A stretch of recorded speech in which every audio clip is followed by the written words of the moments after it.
नमस्कार दोस्तों, मैं आलोक आप सभी का अपने चैनल एयू लेक्चरर पे स्वागत करते हैं। आज हम देखेंगे हिस्ट्री के 20 इंपॉर्टेंट ऑब्जेक्टिव क्वेश्चन और ये क्लास 10th के लिए वीडियो है। आइए वीडियो को आगे बढ़ाते हैं और अपने पहले क्वेश्चन की तरफ बढ़ते हैं। हमारा पहला क्वेश्चन प्यारा यहाँ पे दिया हुआ है, यूरोप का मरीज किसे कहा जाता है। तो और नीचे आपके ऑप्शन दिए गए हैं, इनमें से आपको बताना है किसे कहा जाता है। क्या तुर्की को कहा जाता है, इटली को कहा जाता है, इंग्लैंड को कहा जाता है, फ्रांस को कहा जाता है। तो इसमें का जो राइट आंसर हो जाएगा वो हो जाएगा आपका तुर्की। तुर्की को यूरोप का मरीज भी कहते हैं। ये क्वेश्चन आपसे पूछ सकता है। अगला क्वेश्चन है हमारा, विलियम प्रथम कहाँ का शासक था। तो आपको बताना है जो विलियम प्रथम थे ये कहाँ के शासक थे। क्या वो इटली के शासक थे, प्रासा के शासक थे, ऑस्ट्रिया के शासक थे, यूनान के शासक थे। तो आपको बताना है। तो जो इसमें का राइट आंसर हो जाएगा वो हो जाएगा हमारा प्रासा। प्रासा सही हो जाएगा, तो बी नंबर को टिक कर लीजिएगा। अगला क्वेश्चन है हमारा, रूस में जार का क्या अर्थ है। जो जार का अर्थ है वो बताना है हमको कि रूस में जार का अर्थ किससे लगाया जाता है। पीने के बर्तन से, और ऑप्शन भी देख लेते हैं बी और सी। यहाँ पे नीचे ऑप्शन दिए गए हैं। बी नंबर ऑप्शन है आपका पानी रखने का मिट्टी, और सी नंबर आपका है रूस का सामंत, और डी नंबर है आपका रूस का सम्राट। तो जो जार है रूस में उसे कहा जाता है, रूस के सम्राट को जार कहा जाता है। और जो जार है ये वहाँ का एक राजशाही परिवार था। अगला क्वेश्चन है हमारा, चौथा नंबर हमारा क्वेश्चन दिया हुआ है, प्रथम इंटरनेशनल की बैठक कब हुई। प्रथम इंटरनेशनल की बैठक हुई, आपको बताना है किस स्थान पे हुई थी या किस देश में हुई थी।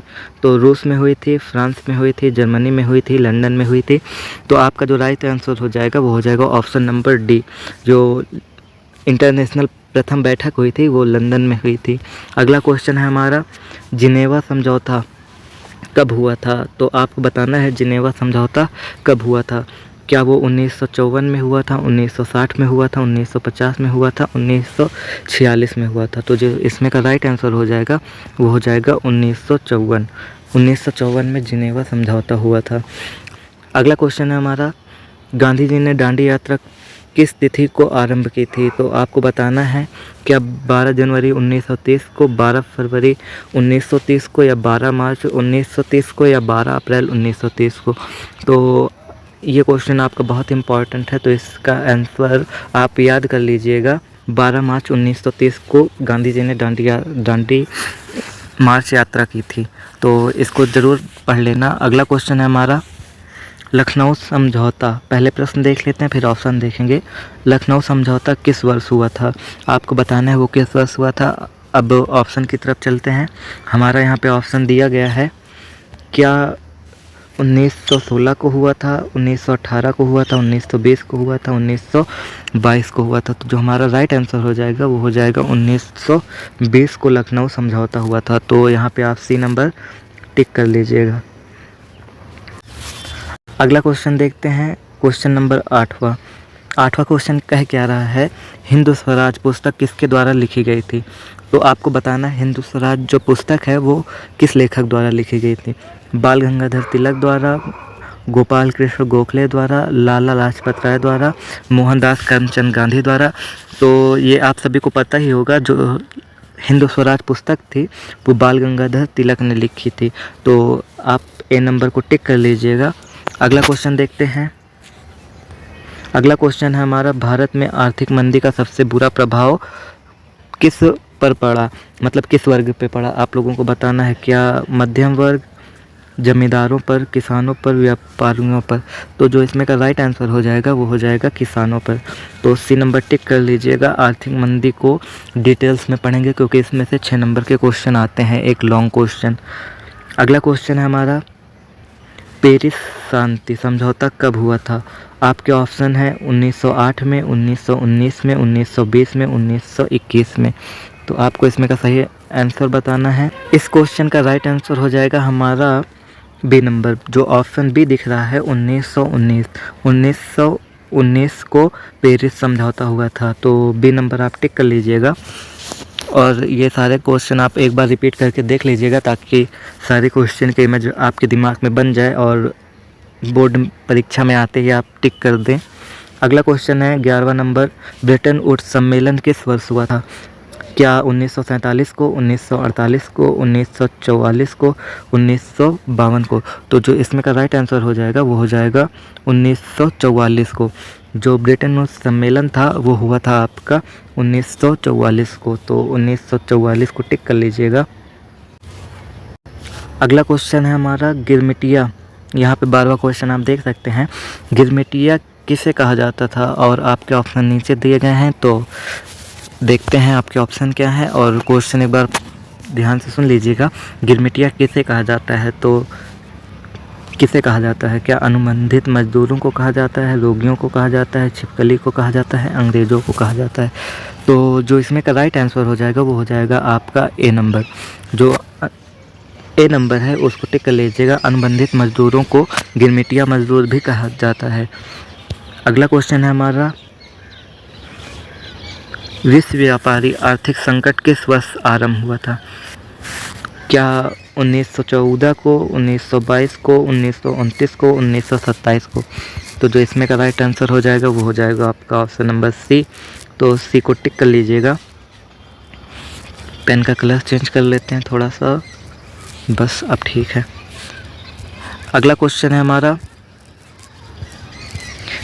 ईस्ट इंडिया कंपनी अफीम किस देश को बेचती थी?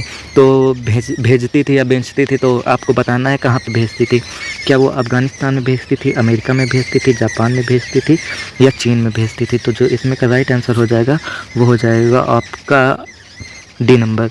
जो भारत से ईस्ट इंडिया कंपनी अफीम भेजती थी वो हम चीन को भेजती थी। तो डी नंबर सही हो जाएगा आपका। डी नंबर को टिक कर लीजिएगा। अगला क्वेश्चन है 15वां नंबर हमारा क्वेश्चन है, आलू अकाल किस देश में हुआ था? क्या इंग्लैंड में हुआ था, आयरलैंड में हुआ था, स्पेन में हुआ था, अमेरिका में हुआ था? ये वाला क्वेश्चन भी इम्पोर्टेंट है। तो जो आलू का अकाल आया था वो आपका आया था आयरलैंड में, तो बी नंबर आप टिक कर लेंगे।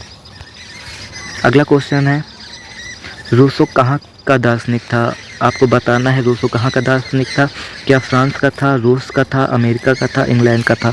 तो जो रूसो है ये आपके दार्शनिक थे फ्रांस के, और रूसो से रूस का संबंध कुछ नहीं था। तो ये सेंस न लगाने लग जाना कि रूसो है तो रूस से कोई संबंध होगा, तो यहाँ पे रूसो का रूस से कोई संबंध नहीं था। तो आप ऑप्शन नंबर ए को टिक कर लीजिए। यहाँ पे हमारा 17वां नंबर क्वेश्चन दिया हुआ है, स्वराज दल के अध्यक्ष कौन थे? तो हमको बताना है स्वराज दल के अध्यक्ष कौन थे। तो हमारे नीचे ऑप्शन दिए गए हैं, उनको देखते हैं फिर आंसर जानते हैं। तो यहाँ पे पहला ऑप्शन आपका दिया है जवाहरलाल नेहरू, दूसरा है मोतीलाल नेहरू, तीसरा है मदन मोहन मालवीय और चौथा है चित्तरंजन दास। तो इनका पूरा नाम चित्तरंजन दास था, याद रखिएगा। जो हमारा राइट आंसर हो जाएगा वो हो जाएगा मोतीलाल नेहरू। बी नंबर टिक कर लीजिएगा। अगले क्वेश्चन की ओर बढ़ते हैं। अगला क्वेश्चन है हमारा, आर्य समाज की स्थापना किसने की थी? 18वां नंबर क्वेश्चन है, आर्य समाज की स्थापना किसने की थी? तो राधाकांत ने की थी, रामकृष्ण परमहंस ने की थी, विवेकानंद ने की थी, दयानंद सरस्वती ने की थी। तो इसमें का जो राइट आंसर हो जाएगा वो हो जाएगा ऑप्शन नंबर डी। तो डी नंबर टिक कर लीजिएगा। दयानंद सरस्वती ने आर्य समाज की स्थापना की थी। अगला क्वेश्चन क्या कह रहा है? अगला क्वेश्चन कह रहा है, अंतर्राष्ट्रीय महिला दिवस कब मनाया जाता है? तो आपको बताना है अंतर्राष्ट्रीय महिला दिवस किस तिथि को मनाया जाता है। तो क्या वो 4 जून को मनाया जाता है, 1 दिसंबर को मनाया जाता है, 15 अप्रैल को मनाया जाता है या 8 मार्च को मनाया जाता है? तो जो अंतर्राष्ट्रीय महिला दिवस है वो आपका 8 मार्च को मनाते हैं। तो डी नंबर टिक कर लीजिएगा। और ये क्वेश्चन इंपॉर्टेंट है, इसको ज़रूर याद करिएगा। और वीडियो को एक बार मैं फिर से कह दे रहा हूँ कि पुनः देख लीजिएगा, जिससे आपको सारे क्वेश्चन पता हो और माइंड में सेटअप हो, ताकि आप आंसर अच्छे से दे पाएँ। अगला क्वेश्चन है हमारा, यंग यूरोप का संस्थापक कौन था? तो क्या वो मेजनी था, गैरीबाल्डी था, विक्टर इमैनुअल था या तो फिर डी नंबर है हमारा मुसोलिनी था? तो जो आपका यहाँ पे राइट आंसर हो जाएगा, यंग यूरोप के जो संस्थापक थे वो थे आपके मेजनी। तो मेजनी को टिक कर लीजिएगा और यहीं से आपके 20 क्वेश्चन समाप्त होते हैं। लास्ट में अगर वीडियो अच्छी लगी हो तो चैनल को लाइक एंड सब्सक्राइब ज़रूर करिएगा, जिससे आपको इसी तरह की वीडियो मिले। और इसी चैनल पे आपकी मैथ की एंड अन्य विषयों की भी क्लास चलती है, तो उसे भी जाके ज़रूर देखना। और हम आपके बोर्ड की तैयारी में जुटे हुए हैं, आप भी जम के मेहनत करिए ताकि आपके अच्छे रिजल्ट आए।